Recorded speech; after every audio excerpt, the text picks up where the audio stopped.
the one, the only Benzion.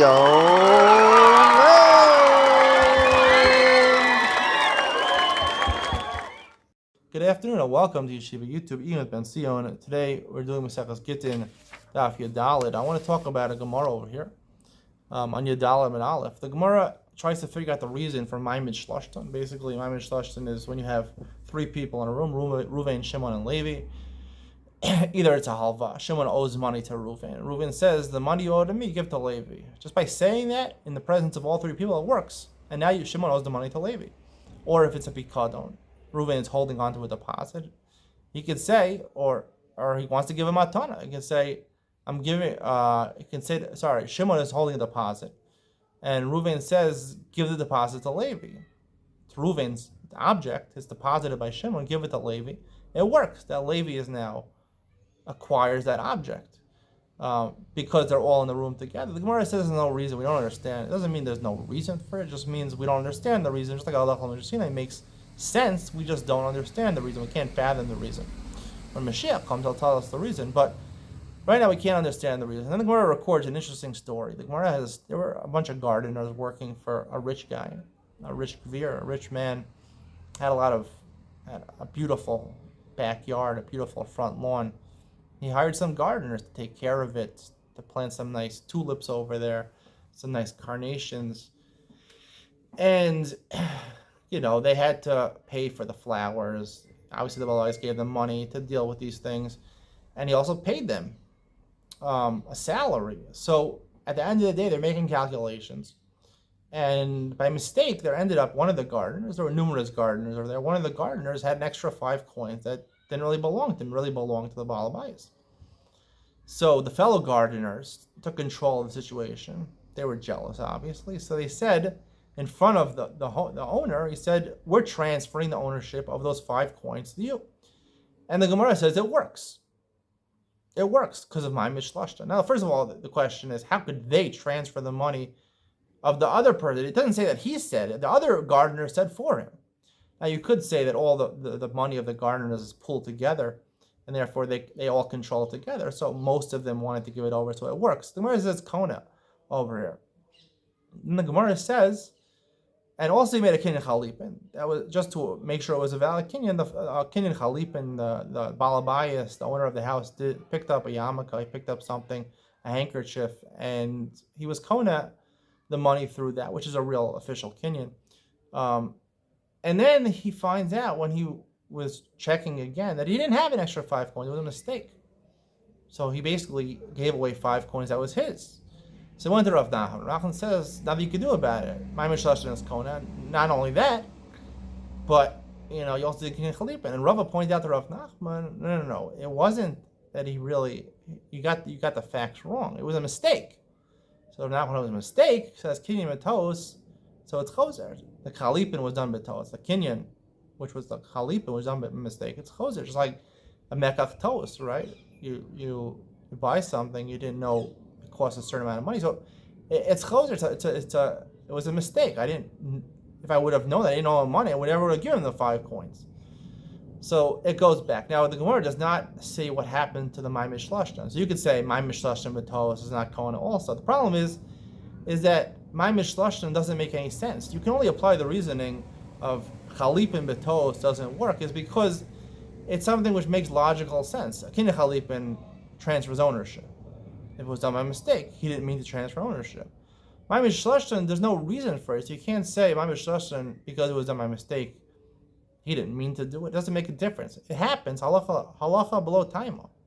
So what happened to my Mishlashtan over here? What I think happened to my Mishlashtan over here is the Gemara is pointing out is that I was talking about this. I just came earlier in the day, early in the afternoon. I was doing an interview with Alan Silver, the owner of a hardware store here in Telstone.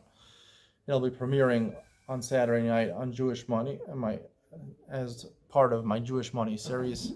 When I talk about Jewish finances, and we were talking about business ethics today. That was the discussion. He's a very honest person, maybe a little too honest, but we were talking about business ethics. And one of the scenarios I raised happens to me a lot.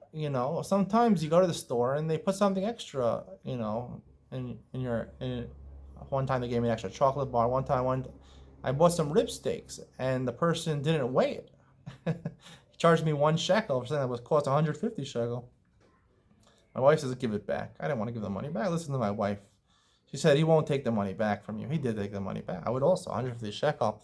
The question is, do I have to go myself and go down to another store? I was with an Amazing Savings in America, and we bought a lot of stuff, and we bought some dolls for the kids, and my daughter was holding one of the dolls. I didn't realize that, and then we left the store, and we realized when we came home that we didn't pay for one of the dolls. So we're not going back a half an hour drive to the 5 towns to Amazing Savings to return it.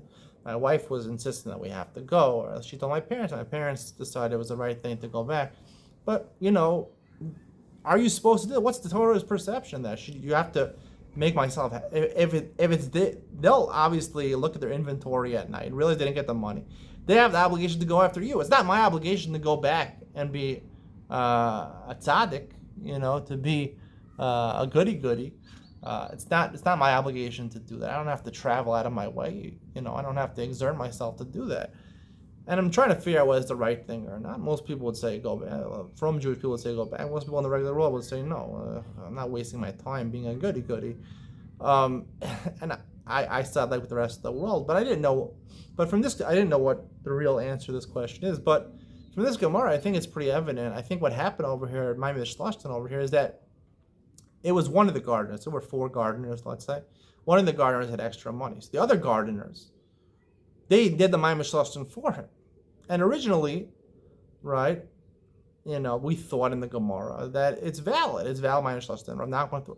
But then the Gemara leaves this point out. The reason the Maimon Shlashton wasn't effective is because maybe the Gemara assumed in the beginning that you're responsible to return. If there was a mistake, they had extra 5 coins. You're responsible to return those 5 coins. The reason the Gemara doesn't talk about that the Maimon Shlashton wasn't a problem, we don't worry about the Maimon Shlashton Kinyan, is because the Gemara is telling you, the Maskon, at the end of the Gemara, that I'm not obligated as a gardener. I'm not obligated to give it to them. You can't, other gardeners can't transfer money. If I was obligated to do it, so maybe we pool our money together as gardeners, we work together. So if you're obligated to give the money back, so we're going to give it back for you. In my Mishlashon, it works. But the Gemara is saying you're not obligated to give it back. It's not my obligation. I work as a gardener. I did honest work. For some reason, I ended up with extra 5 coins that really belong to the owner. It's his responsibility to go through his inventory, check, how much he spent, how much he paid us, and figure out that we have the extra money. That's up to him. It's not up to me to be a goody-goody and give it back. That's what the Gemara says. My Mishnah never worked because it was done through the other people. The Gemara originally thought that you're obligated to do that. And the Gemara's maskana is you're not obligated to do it. I don't have to be a goody-goody and give it back to the person. And therefore, the Mishnah doesn't even begin because the person, the gardener who ended up with extra money, never himself decided to give it to the Baal Bayis. So the other gardeners tried to do it for him. And since he's not obligated to do it, which the Gemara is clearly saying, so then the Maimon Shlashton never took effect in the first place. Hope you enjoyed today's share. See you in the next one.